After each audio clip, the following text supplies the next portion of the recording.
Hi there, Art Across the Haven Horsemanship here, and I am the TrekHorse.com US partner for the Trekker Flexible Saddle line, and today we're going to be looking at how you fit some of the common conformation types with a Trekker saddle. I prefer to use the EDIX Merino 8 pocket pads with Trekkers. Specifically the small western pad, the square skirt, seems to fit really well.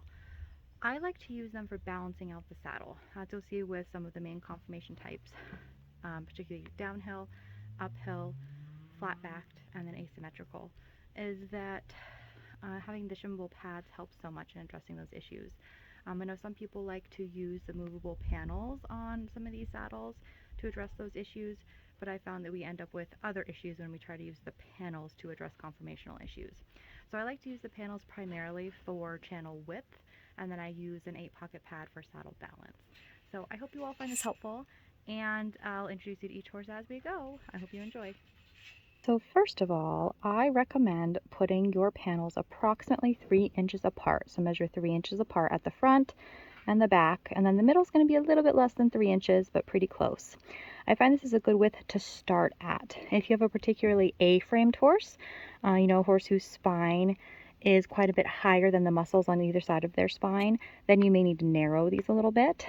If your horse is particularly wide, then you may need to widen them a little bit.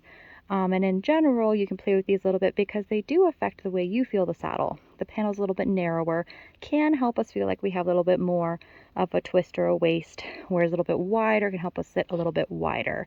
So there are things to play with a little bit. I personally don't recommend putting your panels asymmetrical to try to address, again, uphill, downhill, or an asymmetrical horse. Some people do, but that's not something I tend to do or recommend.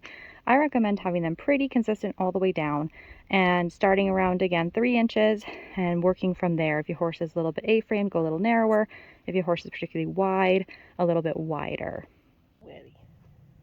So here we're going to show how narrow and how wide the gullet goes. So currently it's at its narrowest setting, which is about 6 inches at the top with a spread of close to 10 inches.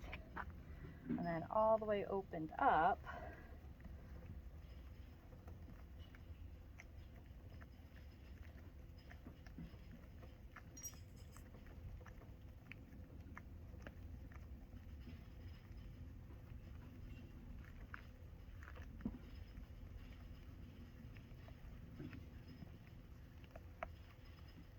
just about here. It's about 9 inches at the top and close to 14 inches at the bottom. So it's very adjustable and can fit almost any horse you put it on, as you're going to see today.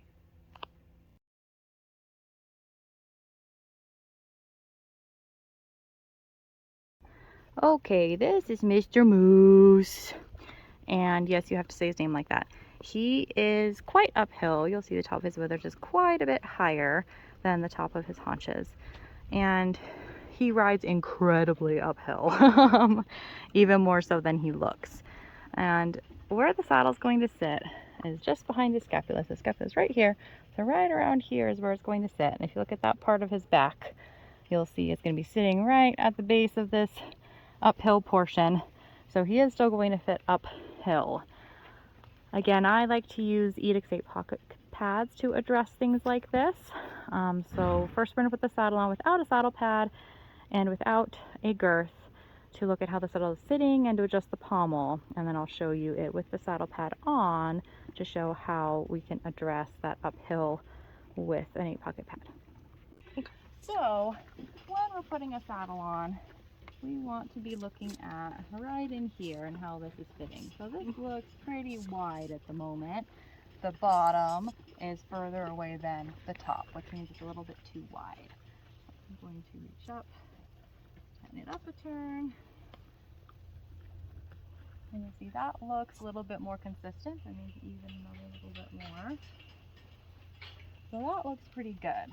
You'll see the very top here is following down, same angle as his, right behind his scapula right here.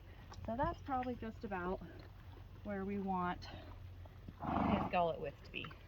And here's the saddle from the side with Moose. As you can see, that pocket of the seat where the rider's seat bones are going to go is pretty far back. The top of the cantle is pretty far below the top of the pommel. So that is why we're going to put on an 8-pocket pad. Currently I have it shimmed how we shim an EDIX saddle for him, which is 2 shims in the middle and 2 shims in the back. Looking at this, I don't think we need quite that much, but I'll try a couple things. And we have one of the other model horses splashing in a trough, and we'll see if he needs those 2 or he might actually only need 1. We'll see. So this is a cotton-backed EDIX dressage pad, and I do have 2 shims back and 2 shims middle, and that actually looks pretty good to me. So you'll see there is that slight uphill on the seat of the saddle. That's what we want to see. That's what provides us a bit of a twist or a waist. But then we see that the back of the cantle, or I'm sorry, the top of the cantle and the top of the pommel are almost even. Maybe the top of the pommel is just a little bit higher, but not bad at all.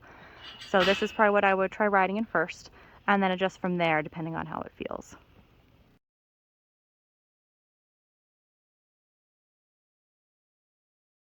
This is Rhea, and she's our downhill horse. As you can see, the top of her withers is significantly below the top of her haunches. She also has quite a flat back. She does not have any kind of significant dip behind her withers or behind her scapula, and she really lifts her back when she works. So she rides even more downhill than she looks. So again, I'm going to shim the pad just like I do with EDIX for her, and we'll kind of work from there and see if that's a good fit or not. Her shimming with an EDIX saddle is 2 shims up front and 1 shim in the middle. I like to kind of create ramps when necessary. So if I need 2 shims up front, then typically I'm going to try to put 1 shim in the middle so that there's not a sudden difference in padding level, and that seems to work well for a lot of horses. Okay, so as you can see here, looking at the front right here, the lower edge is quite a bit closer to her than the top edge. So that means it's too narrow. So I am going to loosen it up. Couple turns. That feels much better. So if you look kind of between here and here, you'll see that it is nice and even all the way down behind her scapula. So that's probably a good spot to start with. So we have the gullet widened for her and at a good spot, and as you can see, the saddle is quite downhill, so that's why we're going to try those 2 shims up front, 1 shim in the middle. I think that'll work, but we will see. Here is beautiful Rhea with the cotton-backed EDIX dressage pad, and I do think that 2 shims up front, 1 shim in the middle is a good place to start for her. Again, you have that nice small incline up the seat from the cantle to the pommel, which gives you a little bit of a twist or a waist. Lowest spot being right where the seat's bones are, towards the back at the base of the cantle, and the top of the cantle and top of the pommel are close to being even. So this is where I would start, and again, after some rides, especially after feeling her move, you know, again, she does lift her back quite a bit, so we might end up needing more shims up front, but we'll see. This would be a good place to start for her.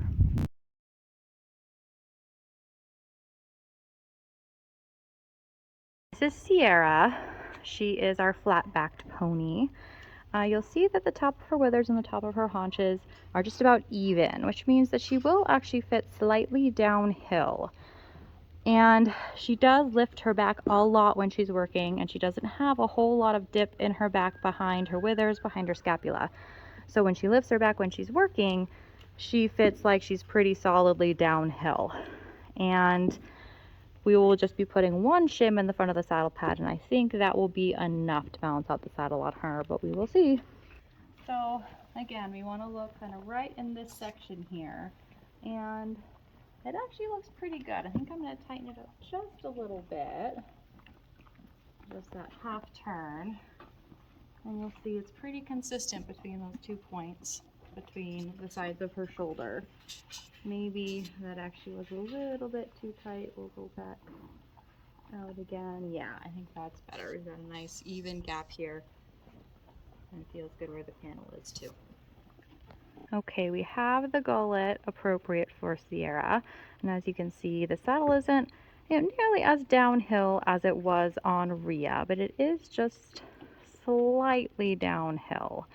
So we are going to go ahead and try that one shim up in the front pockets.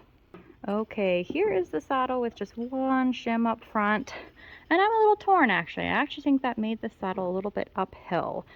So she's one where I'll probably try it both ways. I'll try it with the shim up front, just because I know how much she lifts her back when she works.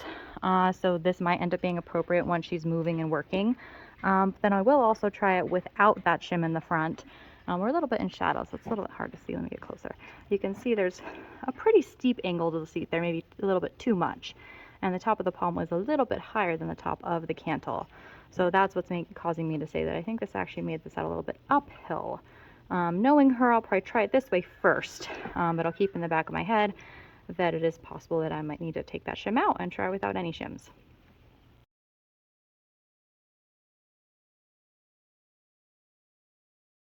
This is Champ. He is our asymmetrical horse, and he's also a good one to look at because technically he would be the easiest horse to fit here. You'll see that his withers are just slightly higher than his haunches. That's usually the easiest fit. And you'll also see that his back, again, right where the trekker is going to be fitting, which is from right about here, right behind his scapula back, is quite flat. So usually that is the easiest horse to fit. However, Champ is physically asymmetrical. We're pretty sure he fractured his pelvis when he was young. And so his right side is anywhere from 1/4 of an inch to 1/2 an inch lower. So we do shim him asymmetrically. So again, I will shim him similar to how I shim him in his EDIX saddles, and we'll see if that ends up being the right fit for him. So again, you want to look kind of between here and here to see how the angle is looking, and it's feeling like it's a little narrow. So the lower side is a little bit too close to him, and this side is further away. So we're going to open it up a little bit.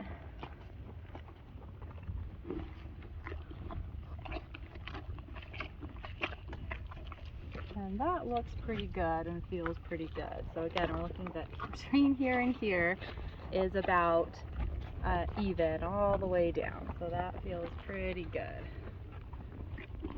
So as I already said, technically Champ would be the easiest horse to fit. You see, without any saddle pad, the saddle sits beautifully when he's just standing here.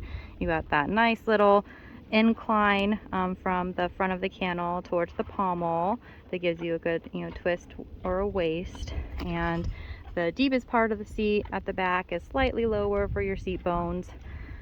However, again, Champ is deceptive. He is crooked. Once you get on him and sit in the saddle, you feel like you're sitting pretty far off to the right.